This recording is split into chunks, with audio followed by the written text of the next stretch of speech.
বন্ধুরা, এক সময়ের কথা, সন্ধ্যার সময় ছিল। আচার্য চাণক্য তার শিষ্য চন্দ্রগুপ্তের সাথে একটি প্রাচীন গাছের নিচে বসেছিলেন। তিনি গম্ভীর স্বরে বলেন, হে চন্দ্রগুপ্ত, আজ আমি তোমাকে কিছু কথা বলতে চলেছি। আমার কথা মনোযোগ দিয়ে শোনো, কারণ এই কথাগুলো তোমার সারা জীবন কাজে লাগবে। কারণ আজ আমি তোমাকে যে উপদেশ দিতে চলেছি সেগুলি খুবই অমূল্য। তোমার সবসময় এই কথাগুলো মনে রাখা উচিত, কারণ আজ আমি তোমাকে যা বলবো তা হলো এমন 7টি জায়গা যেখানে তোমাকে ডাকা হলেও যাওয়া উচিত নয়। এমনকি যদি কেউ তোমাকে ডাকে তবুও চিন্তা না করে সেখানে যাওয়ার কথা ভাববেও না। ভুল করেও এটা ভুলে যেও না, কারণ সরল চিন্তাশীল প্রকৃতির ব্যক্তির চরিত্র খুবই নির্দয় হয়ে থাকে। সে সহজেই যে কারোর ফাঁদে আটকা পড়ে এবং অনেক সময় তার সরলতা তাকে ফাঁদে ফেলে। আমি দেখেছি যে তুমি নিজের রাস্তাতেই হাঁটছো, কিন্তু অনেক সময় তুমি তোমার রাস্তা থেকে বিচ্যুত হয়ে যাও। তাই তোমার এই কথাগুলো অনুসরণ করা উচিত এবং আমার এই কথাগুলিকে খুবই গভীরভাবে শোনা উচিত। চন্দ্রগুপ্ত আগ্রহের সাথে বলে, হে গুরুদেব, আপনি আমাকে বলুন। তখন চাণক্য একটু হেসে বলেন, ঠিক আছে পুত্র, আমি তোমাকে যে 7টি জায়গার ব্যাপারে বলছি সেগুলো বিস্তারিতভাবে ব্যাখ্যা করব। এই জিনিসগুলি কেবল তোমার ব্যক্তিগত জীবনের জন্যই নয়, একজন রাজা, একজন যোদ্ধা এবং একজন সাধারণ মানুষ হিসাবেও কাজে লাগবে। এটি শাস্ত্র, বেদ এবং আমার নিজস্ব নীতির ওপর ভিত্তি করে তৈরি। অর্থশাস্ত্রে আমি বলেছি যে একজন জ্ঞানী ব্যক্তি হলেন তিনি, যিনি আগে থেকেই বিপদকে চিনে ফেলেন। তাই আসুন আমরা এই 6টি স্থান এক এক করে আলোচনা করি। আমি প্রতিটি স্থান বিস্তারিতভাবে ব্যাখ্যা করব, উদাহরণ দেব এবং বলবো কেন এই স্থানে যাওয়া নিষিদ্ধ। এই জ্ঞান আপনাকে অজেয় করে তুলবে। প্রথম স্থান হলো যেখানে তোমার এবং তোমার পিতামাতার কোনো সম্মান নেই। আচার্য চাণক্য একটা দীর্ঘ নিঃশ্বাস ফেলে বলেন, শোনো চন্দ্রগুপ্ত, জীবনে সবচেয়ে বড় সম্পদ কি? সম্মান। সেই স্থান যেখানে তোমাকে সম্মান করা হয় না, যেখানে মানুষ তোমাকে অবজ্ঞার চোখে দেখে, তোমাকে অপমান করে অথবা তোমার উপস্থিতিকে হালকাভাবে নেয়। প্রস্তুতি ছাড়া সেখানে পা রাখা মৃত্যুর মতো, কারণ মানুষের মন এত দুর্বল যে অপমান তাকে ভেঙে দেয়। রাজা হয়েও যদি তুমি অপমানিত হও তাহলে তোমার রাজ্য কিভাবে চলবে? অপমানের শক্তি এত মারাত্মক যে এটি তোমার আত্মাকে শূন্য করে দেয়। এটি তোমার সিদ্ধান্ত গ্রহণের ক্ষমতাকে দুর্বল করে দেয় এবং তোমাকেও দুর্বল করে দেয়। বাস্তুশাস্ত্র এবং বেদে আত্মসম্মানকে সর্বোচ্চ স্থান দেওয়া হয়েছে। রাগ বেদে বলা হয়েছে যে সর্বদা এমন পরিবেশে বসবাস করা উচিত যেখানে তার সম্মান বৃদ্ধি পায়, হ্রাস নয়। প্রথমে খুঁজে বের করো সেখানকার মানুষ কারা। তারা কি তোমার বন্ধু না গোপন শত্রু? ওই পরিবেশ কি তোমার জন্য অনুকূল? যদি না হয় তাহলে অজুহাত দেখাও এবং তা এড়িয়ে চলো। বলো, আমার কিছু গুরুত্বপূর্ণ কাজ আছে, কিন্তু কখনো যেও না। এগুলো এমন জায়গা হতে পারে, এমন ব্যক্তির বাড়ি হতে পারে যেখানে তোমাকে আগেও অপমান করা হয়েছে, অথবা এমন সমাবেশ যেখানে তোমার জাত, ধর্ম বা অবস্থান নিয়ে প্রশ্ন তোলা হয়। আমাদের এই জীবন খুবই ছোট, সময় নষ্ট করো না। বেদে বলা হয়েছে সম্মানীয় হও, অপমানিত হও না। অপমান এড়িয়ে চলো, কারণ অপমান বিদ্রোহের বীজ বপন করে। অর্থশাস্ত্রে আমি বিস্তারিতভাবে লিখেছি যে একজন নীতিগত রাজার সর্বদা তার খ্যাতি রক্ষা করা উচিত, কারণ খ্যাতি রাষ্ট্রের ভিত্তি। যদি তোমাকে অপমান করা হয় তাহলে তোমার অনুসারীরা তোমাকে দুর্বল মনে করবে, তোমার আদেশ দুর্বল হয়ে যাবে। শাস্ত্রে একে অসম্মানের বীজ বলা হয়েছে, যা ধীরে ধীরে শরীরকে ধ্বংস করে। তাই কখনো চিন্তা না করে সর্বদা নিজেকে মূল্যায়ন করো যে তুমি কি সেখানে সম্মান পাবে, তোমার কথা কি শোনা হবে। যদি না হয় তাহলে তোমার দূরত্ব বজায় রাখো। এই নিয়মটি কেবল ব্যক্তিগত জীবনের জন্য নয়, রাজনৈতিক ও সামাজিক জীবনের জন্য বাধ্যতামূলক। একজন যোদ্ধা হিসাবে তোমার সর্বদা একটি শক্তিশালী অবস্থানে থাকা উচিত। অসম্মান দুর্বলতার প্রতীক এবং দুর্বলতা মৃত্যুকে আমন্ত্রণ জানায়। বেদান্তে আত্মার পবিত্রতার উপর জোর দেওয়া হয়েছে এবং অসম্মান সেই পবিত্রতাকে কলুষিত করে। তাই হে চন্দ্রগুপ্ত, এই বিষয়টি গভীরভাবে বোঝো। কেবল নিজের জন্য সম্মানের স্থানটি বেছে নাও, বাকিদের থেকে দূরে থেকো। এই জ্ঞান তোমাকে জীবনের প্রতিটি চ্যালেঞ্জে বিজয়ী করবে। অসম্মান এড়িয়ে চলাই হলো বুদ্ধিমত্তা। সর্বদা মনে রেখো যে সম্মান তোমার সবচেয়ে বড় শক্তি। দ্বিতীয় স্থান হলো পতিতা বা বেশ্যার ঘর। চাণক্য খুবই গভীর দৃষ্টিতে চন্দ্রগুপ্তের দিকে তাকিয়ে বলেন, শোনো, জীবনে এমন কিছু জায়গা আছে যেখানে প্রবেশ করার অর্থ হলো তোমার আত্মসম্মান এবং তোমার আত্মবিশ্বাস হারানো। তার মধ্যে একটি হলো বেশ্যার ঘর। যে রাজার সেনাপতি পতিতার বাড়িতে যান, তার সেনাবাহিনী দুর্বল হয়ে পড়ে। যে মন্ত্রীর মন সেখানে যায়, তার নীতি কলুষিত হয়ে যায়, এবং যে প্রজাদের ঝোঁক সেখানে থাকে, তার রাজ্য পতনের দিকে এগিয়ে যায়। মানুষের জীবনের মূল ভিত্তি হলো তার চরিত্র, এবং চরিত্রের মুখ্য শত্রু হলো কাম। একজন পতিতার ঘর বাইরে থেকে আকর্ষণীয় দেখাতে পারে।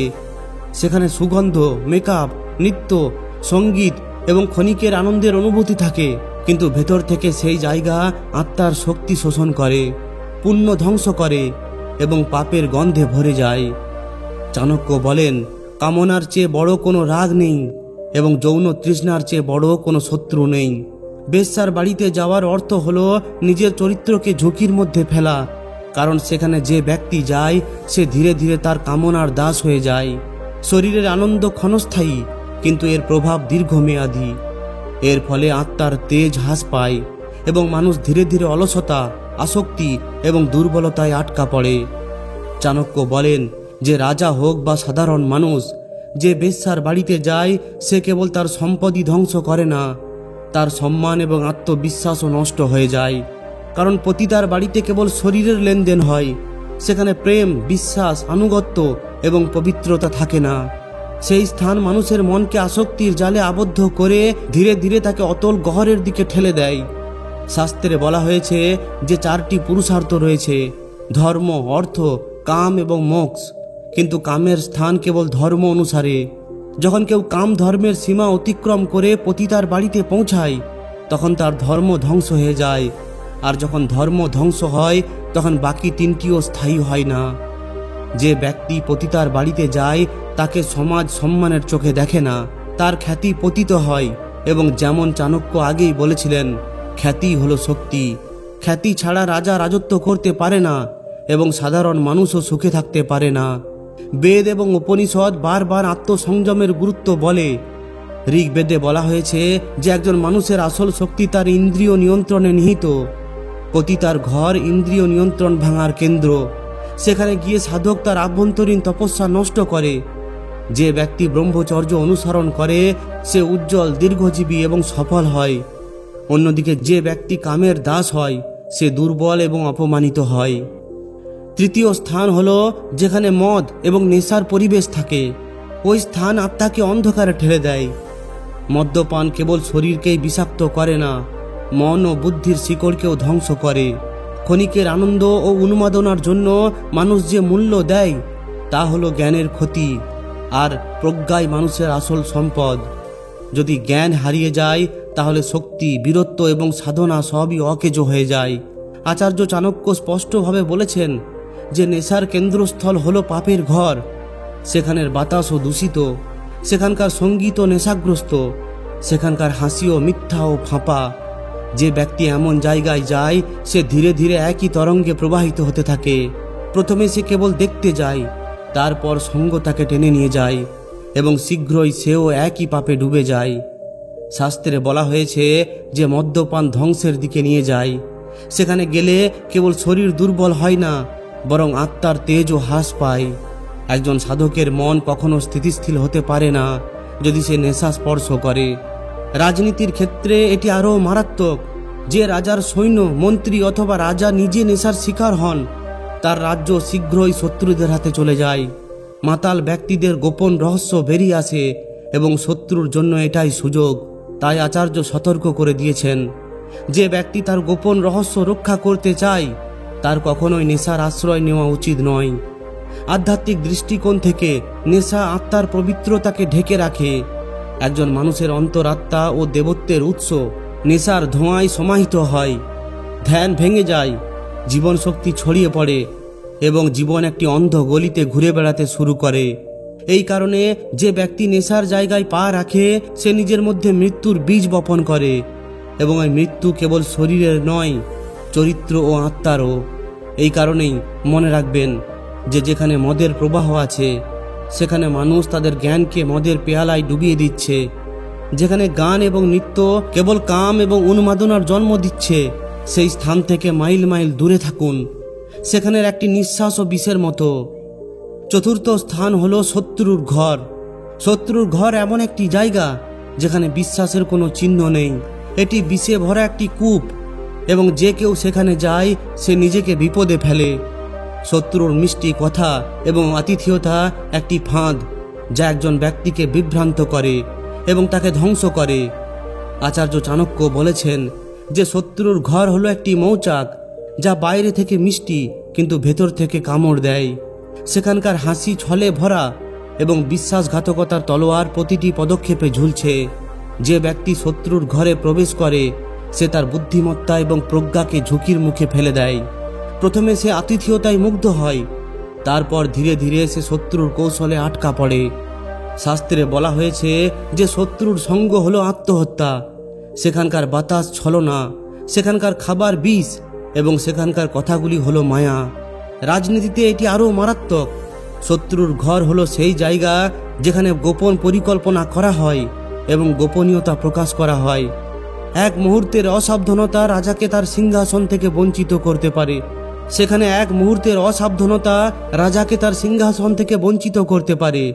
চাণক্যের সতর্কীকরণ স্পষ্ট যে কেবল তার উচিত সেই শত্রুর দরজায় কড়া নাড়ানো যে তার মৃত্যুকে আমন্ত্রণ জানাতে চায়। আধ্যাত্মিক দৃষ্টিকোণ থেকে শত্রুর ঘর মনের মধ্যে ঘৃণা বৃদ্ধি করে। সেখানকার পরিবেশ আত্মাকে শান্তি দেয় না, বরং অশান্তি এবং ঘৃণা দেয়। যে ব্যক্তি সেখানে যায় সে তার হৃদয় রোগ এবং প্রতিশোধের বীজ বপন করে। এই বীজ কেবল তার জীবনকেই নয়, তার আত্মাকেও বিষাক্ত করে তোলে। এই জন্য শত্রুর ঘর থেকে সর্বদা দূরে থাকো। শত্রুর মিষ্টি হাসি এবং আতিথেয়তার আড়ালে লুকিয়ে থাকা ছলনা তোমাকে গ্রাস করতে পারে। সেই স্থান হলো মৃত্যুর দরজা, যেখান থেকে কেবল অনুতাপের মাধ্যমে ফিরে আসা সম্ভব।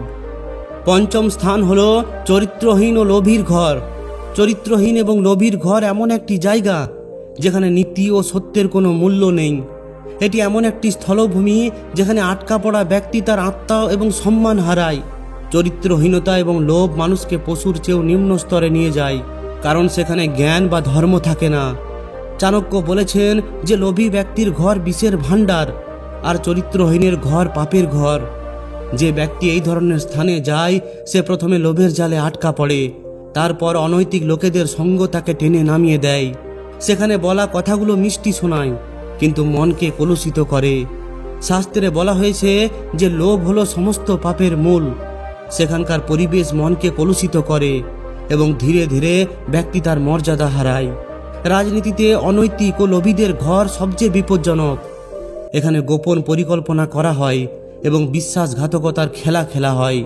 এখানে যে রাজা বা সৈনিক আটকা পড়ে তার রাজ্য ধ্বংসের আমন্ত্রণ জানায়। চাণক্য আরও বলেন যে যারা তাদের জীবন ধ্বংস করতে চায় কেবল তাদেরই লোভী ব্যক্তিদের সাথে থাকা উচিত। আধ্যাত্মিক দৃষ্টিকোণ থেকে এই ধরনের স্থান আত্মার পবিত্রতা নষ্ট করে।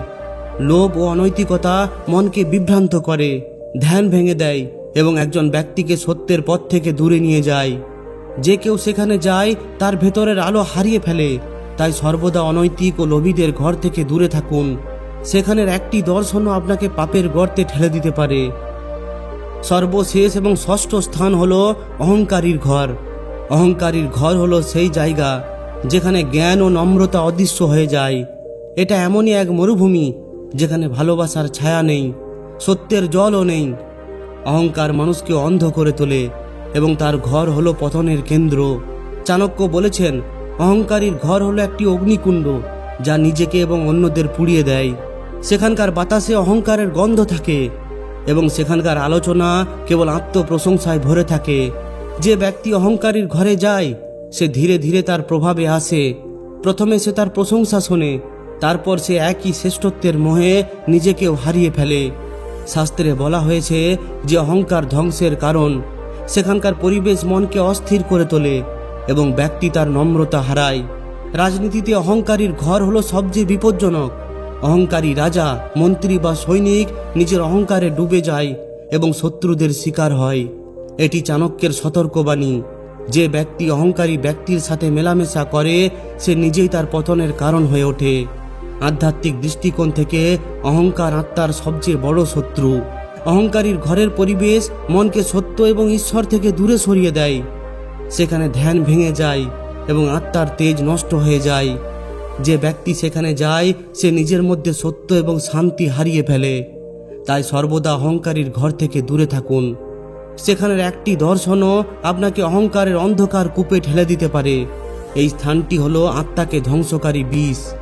তাই বন্ধুরা, আমাদের সবাইকে এই 6টি গুরুত্বপূর্ণ স্থান থেকে দূরে থাকা উচিত। আর কেউ ডাকলেও সেখানে ভুল করেও আমাদের যাওয়া উচিত নয়। তো বন্ধুরা, যদি এই ভিডিওটি একটুকুও গুরুত্বপূর্ণ বলে মনে হয়ে থাকে তাহলে অবশ্যই একটি লাইক ও শেয়ার করে দিন। আর যদি এই ধরনেরই ভিডিও আরও পেতে চান তাহলে আমাদের এই চ্যানেলটিকে অবশ্যই সাবস্ক্রাইব করে নিন। ধন্যবাদ।